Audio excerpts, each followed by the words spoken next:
नमस्कार दोस्तों, आप सभी का स्वागत है आपके अपने YouTube channel study channel MP में। और आज हम क्लास 11th में फिजिक्स में चर्चा करने वाले हैं तरंगों का अभिलक्षण। तो तरंगों के अभिलक्षण में कुछ हम बहुत ही महत्वपूर्ण परिभाषाएं यानी बेसिक चीज़ आपको बताने वाले हैं। तो इस वीडियो को अंत तक देखें और अच्छा लगे तो प्लीज़ लाइक करें, दोस्तों के साथ शेयर करें। तो चलिए स्टार्ट करते हैं तरंगों का अभिलक्षण। तो सर्वप्रथम आपको क्या समझना है दोस्तों, देखिए सर्वप्रथम मैंने एक चित्र बनाया है, इसको आपको समझना है, ठीक है ना। तो ये समझिए ये तरंग है, ये तरंग के रूप में चल रहा है। तो इससे संबंधित कुछ परिभाषाएं हैं। तो देखिए पहला है तरंग दैर्ध्य, ठीक है। तो पहले हम समझेंगे तरंग दैर्ध्य क्या है।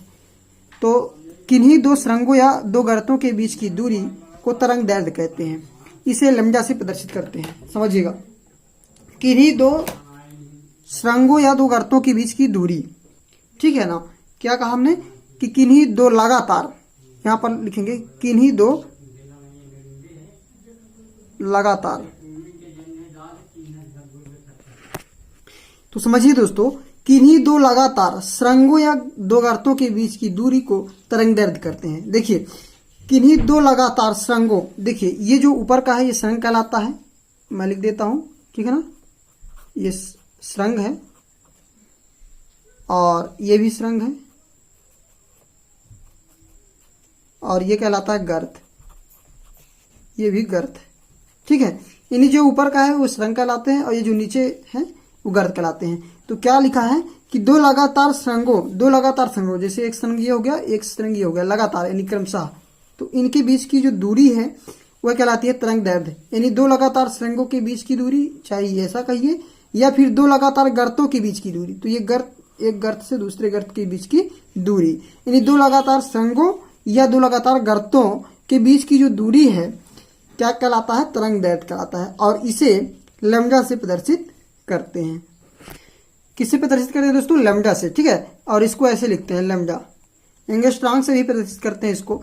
तो एक एंगस्ट्रॉम बराबर कितना होता है, 10⁻⁻8 सेंटीमीटर होता है। ये कभी कभी ऑब्जेक्टिव टाइप का पूछा जाता है, ठीक है। या फिर एक एंगस्ट्रॉम बराबर हम कह सकते हैं 10⁻10 मीटर, या मीटर में कहेंगे तो एक एंगस्ट्रॉम बराबर होता है 10⁻10 मीटर। और अगर सेंटीमीटर में कहेंगे तो एक एंगस्ट्रॉम बराबर 10⁻8 सेंटीमीटर, ठीक है। अब चलिए दूसरा देखते हैं। दूसरा है आवृत्ति। दूसरी परिभाषा है आवृत्ति। तो आवृत्ति क्या है, तो समझिए किसी बिंदु से 1 सेकंड में गुजरने वाले तरंग दैर्ध्य की संख्या या 1 सेकंड में कंपन की संख्या आवृत्ति कहलाती है। समझिएगा, यहां पर समझिए कि किसी बिंदु से, मान लीजिए एक बिंदु यहां है, एक बिंदु यहां है, मान लीजिए कहीं से ले लीजिए, चाहे यहां ले लीजिए, यहां ले लीजिए। तो किसी भी बिंदु से 1 सेकंड में गुजरने वाले तरंग दैर्ध्य की संख्या या 1 सेकंड में कंपन की संख्या। देखिए एक कंपन क्या कहलाता है, यहां से लेकर यहां तक, यानी एक सुरंग और एक गर्त मिलाकर एक कंपन कहलाता है। हमने क्या कहा कि एक सुरंग और एक गर्त मिलाकर यानी यहां से यहां तक एक कंपन कहलाता है।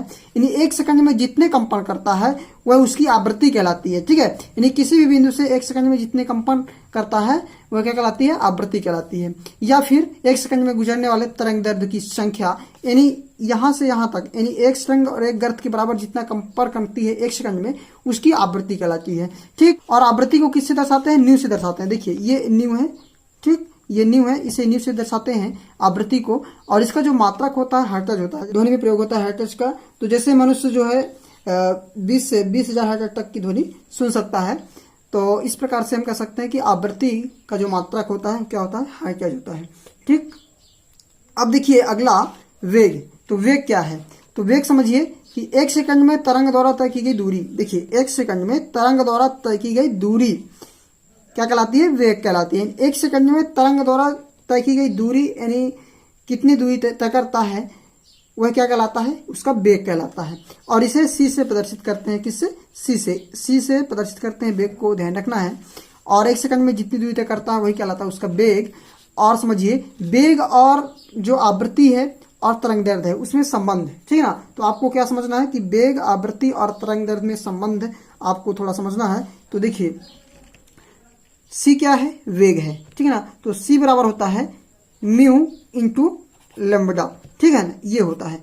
यानी जो वेग होता है वह तरंग दैर्ध्य और आवृत्ति के गुणनफल के बराबर होता है। अब यहाँ पर अगर म्यू का मान निकालना चाहें तो म्यू बराबर क्या हो जाएगा दोस्तों, म्यू बराबर हो जाएगा C/λ। यानी जो C है वह क्या है, वेग है तो वेग और तरंग दैर्ध्य के अनुपात के बराबर होता है क्या, आवृत्ति, ठीक है ना, म्यू। तो ये संबंध आपको ध्यान रखना है और ये आगे आपको डी ब्लांगली समीकरण में पढ़ने को मिलेगा और आगे प्रयोग होता है, इसको आपको ध्यान में रखना है कि म्यू बराबर सी अपॉन लैम्डा होता है, यानी यह वेग, तरंग दैर्ध्य और आवृत्ति में संबंध होता है, ठीक है। और चलिए अब चलते हैं अगला परिभाषा देखते हैं। तो अगला परिभाषा आयाम। अब आपको क्या समझना है, आयाम क्या होता है, ठीक है ना। तो देखिए आयाम को ऐसे प्रदर्शित करते हैं, किससे, आयाम को ऐसे प्रदर्शित करते हैं। तो सुरंग की अधिकतम ऊंचाई या गर्त की अधिकतम गहराई ही आयाम कहलाती है। समझिएगा यहाँ पर थोड़ा कि सुरंग की अधिकतम ऊंचाई, यहाँ पर देखिए ये क्या है, सुरंग है, ये क्या है, सुरंग है, ये क्या है, सुरंग है, यानी जितनी ऊंचाई होती है ये अधिकतम ऊंचाई है, ये इसकी ऊंचाई है। और गर्त की गहराई, ये गहराई हो गया, ठीक है ना, ये गहराई हो गया। तो सुरंग की अधिकतम ऊंचाई, समझिएगा, सुरंग की अधिकतम ऊंचाई या गर्त की अधिकतम गहराई, यानी सुरंग जितना ऊंचा होगा उसकी अधिकतम ऊंचाई क्या कहलाती है, आयाम कहलाती है, या गर्त की अधिकतम गहराई भी आयाम कहलाती है। और इसे किससे प्रदर्शित करते हैं, तो इसे आयाम को ए से प्रदर्शित करते हैं। अब चलिए एक परिभाषा और बचा हुआ है, तरंग संख्या। तरंग संख्या क्या है, तो सबसे पहले जानिए कि तरंग संख्या को म्यू बार से प्रदर्शित करते हैं, म्यू बार से प्रदर्शित करते हैं। और तरंग संख्या जो है यह तरंग दैर्ध्य का व्युत्क्रम होता है, यानी तरंग दैर्ध्य को लैम्डा से प्रदर्शित करते हैं। तो तरंग संख्या बराबर 1 लैम्डा हो जाएगा, यानी इसका व्युत्क्रम होता है, यानी तरंग दैर्ध्य अर्थात लैम्डा का व्युत्क्रम होता है म्यू बार अर्थात तरंग संख्या। तो तरंग दैर्ध्य का व्युत्क्रम होता है तरंग संख्या। ये सिंपल परिभाषा, आपको इतना ही समझना है इसमें कि तरंग दैर्ध्य का व्युत्क्रम होता है और इसे म्यू बार से प्रदर्शित करते हैं, म्यू बार बराबर 1 लैम्डा होता है, ठीक है। और इसका मात्रक सेंटीमीटर इनवर्स होता है, चूंकि तरंग दैर्ध्य अर्थात लैम्डा का मात्रक क्या होता है, तो लैम्डा सेंटीमीटर होता है, लैम्डा का अर्थात तरंग दैर्ध्य का ये व्युत्क्रम में है, इसलिए सेंटीमीटर इनवर्स हो जाएगा, ठीक है ना।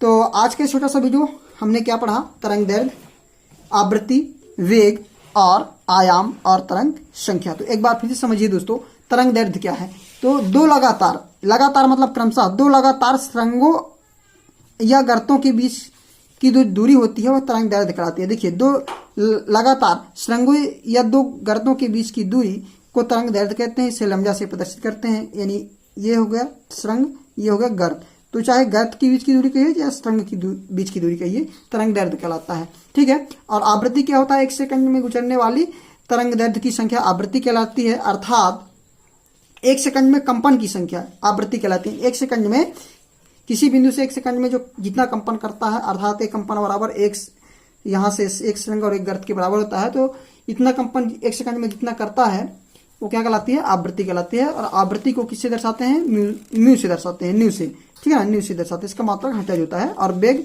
तो 1 सेकंड में तरंग द्वारा तय की गई दूरी वेग कहलाता है, इसे हम सी से प्रदर्शित करते हैं। और तरंग, आवृत्ति और वेग में क्या संबंध होता है, सी बराबर न्यू इंटू लैम्डा अर्थात न्यू बराबर सी अपॉन लैम्डा होता है, ये संबंध होता है, ठीक है। और आयाम, तो आयाम संघ की अधिकतम ऊंचाई या गर्त की अधिकतम गहराई ही क्या कहलाती है, आयाम कहलाती है। अधिकतम ऊंचाई या गर्त की अधिकतम गहराई आयाम कहलाता है। और अंतिम है तरंग संख्या, तो इसे न्यू बार से प्रदर्शित करते हैं, ठीक है। और 1 लैम्डा होता है तरंग दैर्ध्य का उल्टा होता है तरंग संख्या, ठीक है दोस्तों। तो आज का छोटा सा वीडियो कैसा लगा आपको प्लीज कमेंट में जरूर बताएं, अच्छा लगा तो प्लीज लाइक जरूर कर दें और दोस्तों के साथ शेयर कर दें, ठीक है। तो चलिए चलते हैं, फिर मिलते हैं हम नए वीडियो में नए टॉपिक के साथ। और आप नए हैं तो हमारे चैनल को सब्सक्राइब कर बेल आइकन प्रेस कर लें ताकि लेटेस्ट वीडियो का नोटिफिकेशन आपको मिलता रहे। जय हिंद, वंदे मातरम।